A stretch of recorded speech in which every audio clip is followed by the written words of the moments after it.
Salut et bienvenue pour cette nouvelle interview où nous avons interviewé une nouvelle artiste qui s'appelle Sayo sur les réseaux sociaux. D'ailleurs, tous ces réseaux sociaux sont dans barre d'infos. On la remercie énormément pour sa participation. Elle vous parlera de ses passions, de ce qu'elle aime créer dans l'art et vous donnera les meilleurs conseils pour réaliser un portfolio. Enfin bref, pour tous ceux qui vont regarder la vidéo, on vous souhaite un excellent et très bon visionnage.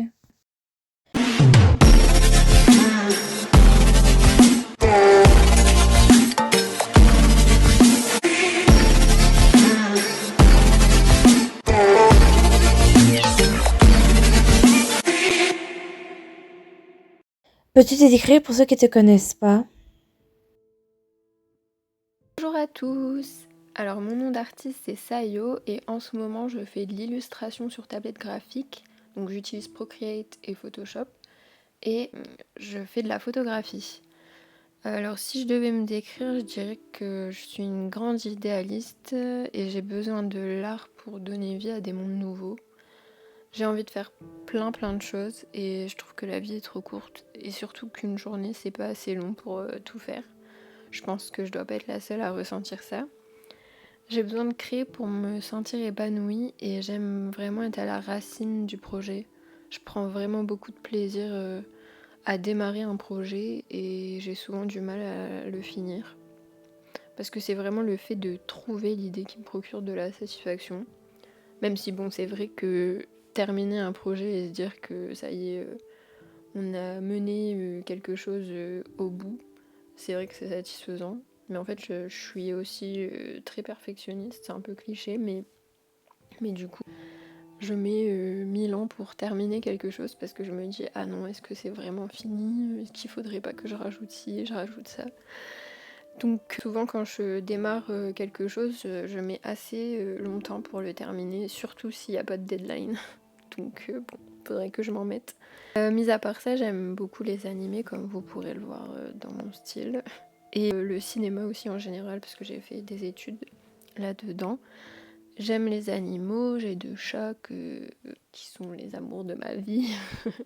Et j'ai eu la chance de pas mal voyager grâce à mes parents. Et le premier voyage que j'ai fait toute seule, c'était en Corée, où je suis partie 7 mois.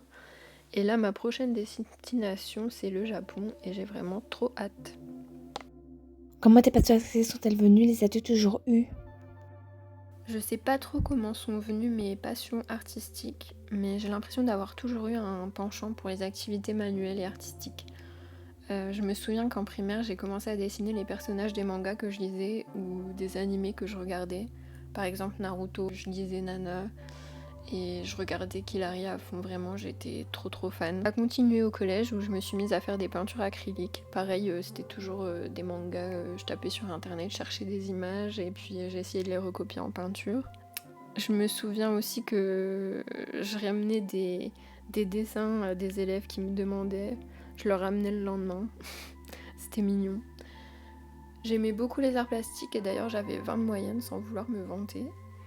J'ai aussi eu mon premier appareil photo et j'ai commencé à prendre des photos de mes amis. Avec ma meilleure pote, on s'est mise à vouloir être actrice et on a commencé le théâtre et j'ai aussi commencé à écrire des scénarios. Au lycée, j'ai continué les arts plastiques en option facultative et j'ai continué la peinture acrylique sur des formats plus grands. J'ai aussi continué le théâtre et l'écriture de scénarios. À la fin du lycée, je voulais être réalisatrice de films de fiction et donc je suis partie en licence de cinéma. Avec ma meilleure pote, on a commencé à réaliser des courts-métrages et j'ai vraiment beaucoup aimé ces 3 années à la fac. Pour l'instant, j'ai laissé le cinéma de côté pour faire donc des illustrations et de la photo, mais je compte y revenir à un moment. J'ai plein de scénarios en attente. Comme j'ai dit au début, j'ai vraiment envie de faire plein de choses. J'ai pas envie de me restreindre à une catégorie. J'aime vraiment, comme vous avez pu le remarquer, j'aime faire plein de choses. Donc je pense qu'on peut dire que j'ai toujours eu une passion pour la création. Je sais pas trop l'origine, mais en tout cas elle est là depuis longtemps. Qui t'inspire et te motive le plus au quotidien et avec qui rêves-tu le plus de collaborer? Donc, vous l'aurez compris, ce qui m'inspire au quotidien, ce sont les animés, les films ou bien encore les séries que je regarde. Mais aussi les histoires que je lis et les illustrations que je vois sur les réseaux. En fait, tout le contenu que je peux lire, voir, ou même les musiques que j'écoute. Je sais pas trop avec qui j'aimerais collaborer parce que je me suis jamais posé la question. Peut-être des chanteurs comme Yves par exemple au Japon. J'aime aussi beaucoup le travail de Annie Selrick, je sais pas si vous connaîtrez, mais vraiment son style j'adore. Et sinon en France, j'aime beaucoup les compositions de McNally. Nous avons vu que tu avais réalisé un portfolio, alors pourrais-tu nous partager un peu tes conseils que tu aurais? Je suis pas du tout une experte en portfolio et le mien est probablement à revoir, mais bon, j'ai quelques conseils quand même, comme le fait qu'il faille aller à l'essentiel. Il faut que vous montriez des choses en rapport avec les personnes que vous ciblez. Par exemple, si vous voulez faire de la 3D, mettez vos projets 3D en premier. Et mettez les réalisations les plus réussies aussi en premier. Et à la fin, vous pouvez mettre des choses un peu différentes pour montrer ce que vous savez faire. Mais en tout cas, tergiversez pas quoi. Vraiment, faut aller droit au but, ne pas mettre un milliard toutes vos créations. Faut choisir les plus pertinentes. Et aussi, si jamais vous avez le moyen de mettre en page dans un style qui ressemble à votre style, n'hésitez pas à le faire parce que selon moi, votre portfolio doit être à l'image de ce que vous proposez. Au moins, la personne, elle ouvre votre portfolio, elle est déjà dans votre univers avec la mise en page même avant d'avoir vu vos projets. Donc, je pense que c'est mieux. Voilà. Pourquoi tu voulais partager ta passion sur les réseaux sociaux et qu'est-ce qui t'a donné envie de te lancer dessus? Donc, je me suis mise sur les réseaux parce que déjà, je me suis lancée en freelance et les réseaux sont un peu un incontournable pour se faire connaître aujourd'hui. Mais aussi parce que j'ai toujours eu du mal à montrer mes projets aux autres, un manque de confiance en moi, mais aussi parce que j'ai le sentiment de dévoiler une partie très intime et secrète de moi et ça fait peur. Donc je me suis dit que les réseaux, ce serait un bon moyen de m'exercer à m'affirmer, à prendre confiance en moi et aussi surtout à accepter la critique, ce qui n'est pas un exercice facile. Aurais-tu des anecdotes à nous raconter sur une de tes créations artistiques?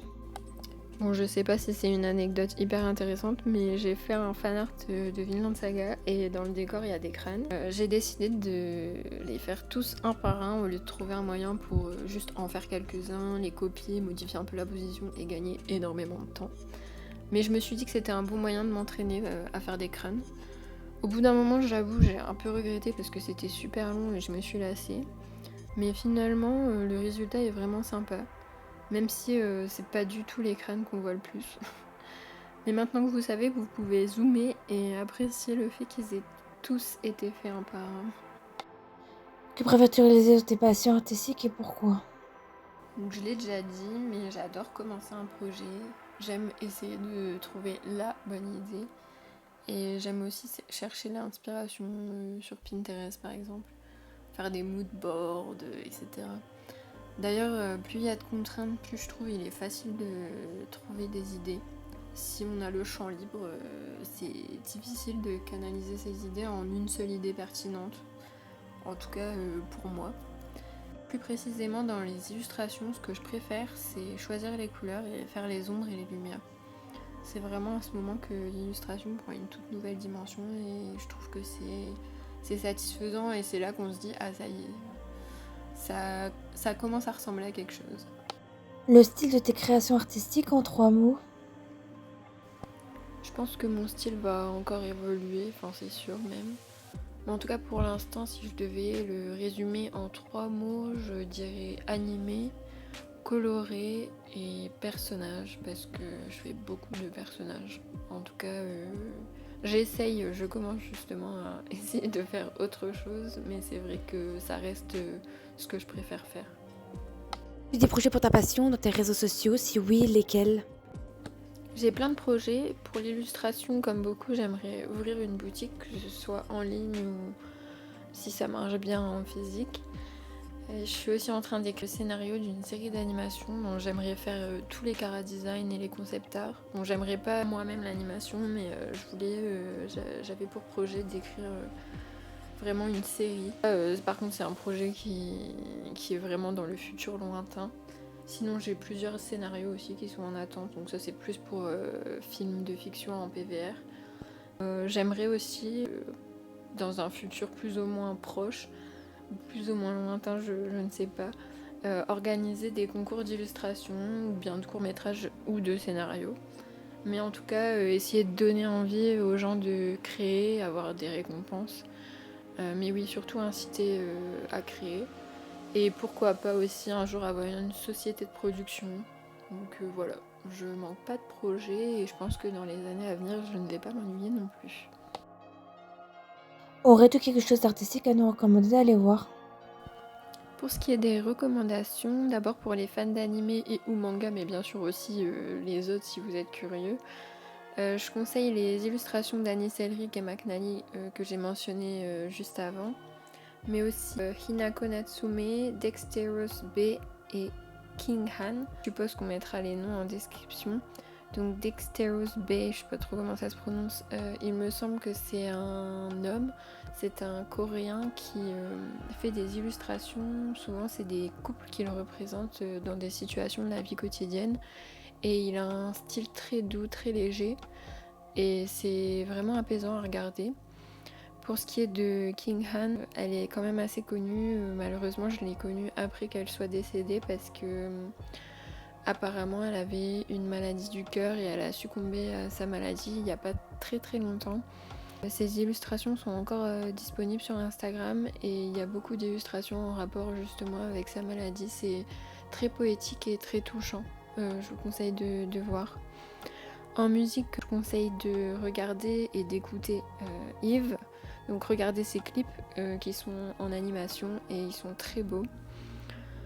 Bien sûr, je conseille des animés. Ceux-ci, on n'en parle pas assez à mon goût, même s'ils sont un peu connus. Donc il y a 86 et Heavenly Delusion. Donc si vous n'avez pas vu et que vous aimez les animés, foncez. Plus généralement, je conseille de regarder les illustrations de Peter Morbacher. Alors je sais pas si je le prononce correctement, mais c'est un illustrateur qui fait des sortes de créatures extraterrestres un peu mystiques, c'est très aérien. Et il a vraiment tout un univers, c'est très beau. Un de mes films préférés, c'est American Honey. C'est sur, on suit une jeune femme qui va faire un road trip avec d'autres jeunes gens, jeunes adultes, où ils vont vendre des magazines. Ils vivent un peu dans la pauvreté et on voyage avec eux. La manière dont c'est filmé fait très documentaire, donc on est vraiment immergé dans l'histoire, on a l'impression de vivre les choses avec eux. Et visuellement, c'est très beau, vraiment, chaque plan pourrait être une photo. Sinon, les films de Park Chan-wook, notamment GSA, John Security Area, ou Mademoiselle. En série, je conseille bien sûr La Servante écarlate. Si vous ne l'avez pas vu, il est temps de regarder. C'est au-delà du fait que l'histoire est trop bien, visuellement, c'est des peintures, quoi. Chaque plan est une peinture. Et enfin, musicalement, j'aime beaucoup DPR Yan, donc DPR Yan. C'est un Australien d'origine coréenne. Ses clips, pareil, il a tout un univers et ses clips sont vraiment cool. Surtout qu'il fait presque tout lui-même, d'après ce que j'ai compris. Donc voilà, bon, j'aurais pu continuer pour les recommandations, mais ça mettrait beaucoup trop de temps, donc j'ai fait au plus court. Voilà. Merci à ceux qui m'auront écouté. Vous pouvez me retrouver soit sur Instagram, soit sur TikTok. Je poste pas exactement le même contenu. Mon pseudo c'est SayoArt108. C'est le même pour les deux. Donc voilà, on se retrouve là-bas et merci encore.